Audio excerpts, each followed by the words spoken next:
Hey guys, this is Dan from Rambling Ambition, and today we're going to install a Furrion shore power inlet for the van.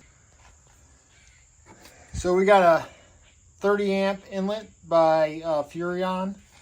So it's a pretty simple system. It's going to go, so the electrical cabinet is going to go on the driver's side. So we're going to put the inlet right there, which is going to be about 1.5 feet from the tail light.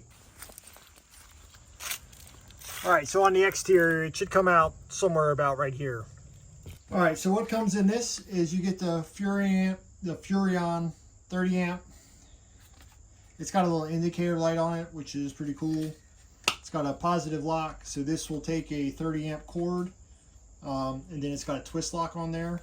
On the back, you have a gasket, you have a retaining ring, you have strain relief for the wire itself. This twists off, and then that gives you where all the wires come in. So we had some 8-3 AC wire, copper stranded wire that we're going to use for this. Typically you'll put like a 10-3 in here, but we had 8-3, so we're going to use it. And this is what's going to go directly to the inverter. So the wire we have, again, this is 8-3 stranded wire. I put ferrules on the end, and a ferrule basically is just a piece of tin that cramps around the strands of the wire to give a positive connection, and you use a ferrule crimper that goes like that. And so I'll demonstrate how that goes.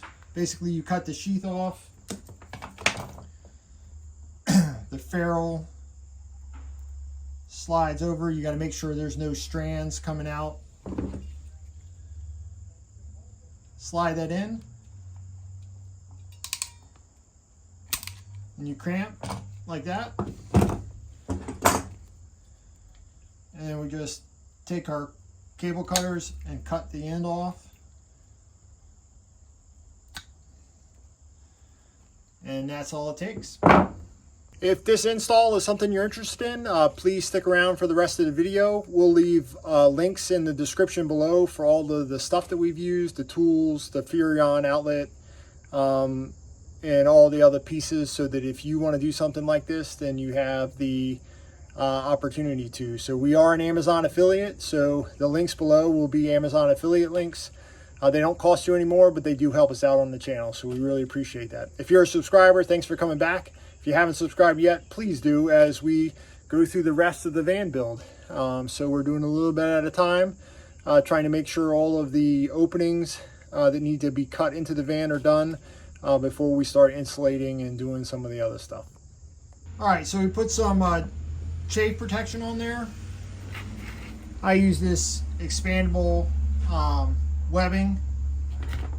I didn't want to cut the wire because I'm going to use this for other connections too, so I wanted to maximize the use of what I had. So these connections are pretty simple. You have black, white, green, and you've got black, white, green. So it's a pretty simple system. All you got to do is loosen the screw terminals and then just plug the wires in with the corresponding colors. All right, so we have all 3 of them on there. Basically what comes next is you put you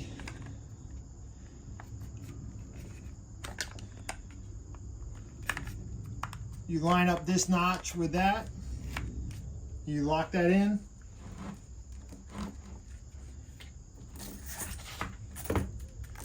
the strain relief piece goes right in like that, and that's going to hold your wires nice and tight. And then basically all we're doing, just like that, and so that keeps the wires nice and tight.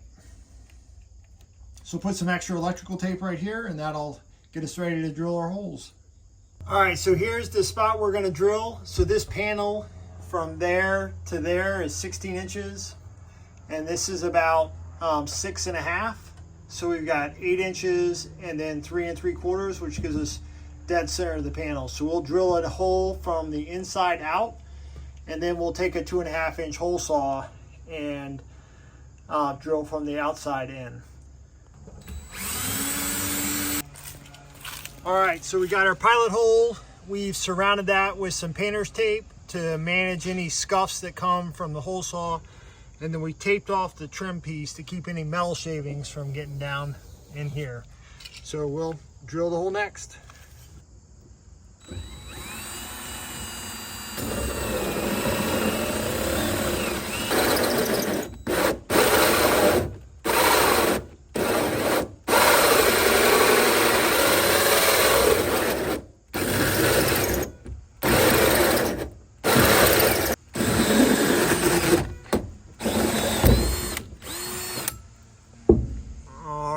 There's a hole. All right, so we filed the edges so that that's not rough. We made some measurements, got the gasket to use as a template, and then we marked the 4 holes, and we're going to drill them out real fast.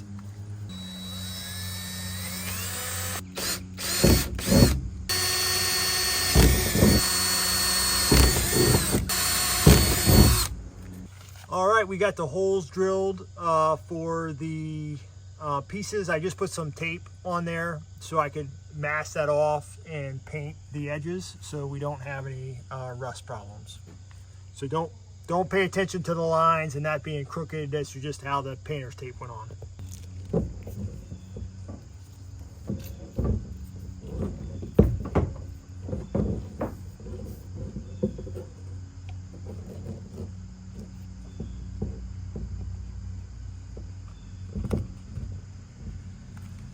We're going to take 4 number 8 screws, stainless steel.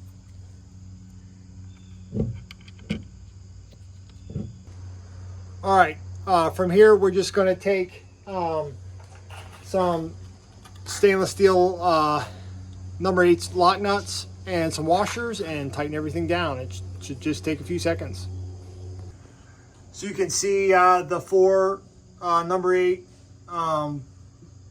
bolts coming through, and we'll just tighten them down.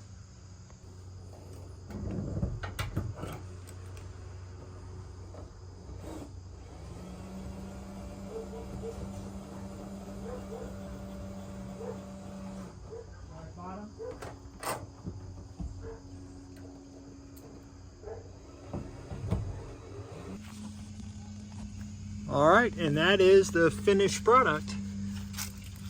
So it came out pretty good. The gasket just compresses, and that's what makes it watertight. And then there you go, nice and sleek. And on the inside, that makes it pretty simple. So we'll put a patch panel in this wall to be able to access this in case we ever need to, but we're gonna coil this wire up for right now. That was the basic install of the, for us, the 30 amp AC input that's going to go into our inverter charger. So it took 15-20 minutes to do, and that was just because we let the primer dry on the metal side of things. So pretty easy prep. Like I said, we used 8-3 wire. You could probably get away with 10-3, but 8-3 is what I had. It's the biggest it'll fit in the back of those things. It worked out well for us. We didn't have to buy any extra wire, and the plug is about 50 bucks for the nice version of them. You can get them much cheaper, but the Furrion is the one that we picked. I've had good success with their products, so I kind of like them. So hope you guys got something from the video. Super easy install. This is Dan from Rambling Ambition, and we'll see you in the next video.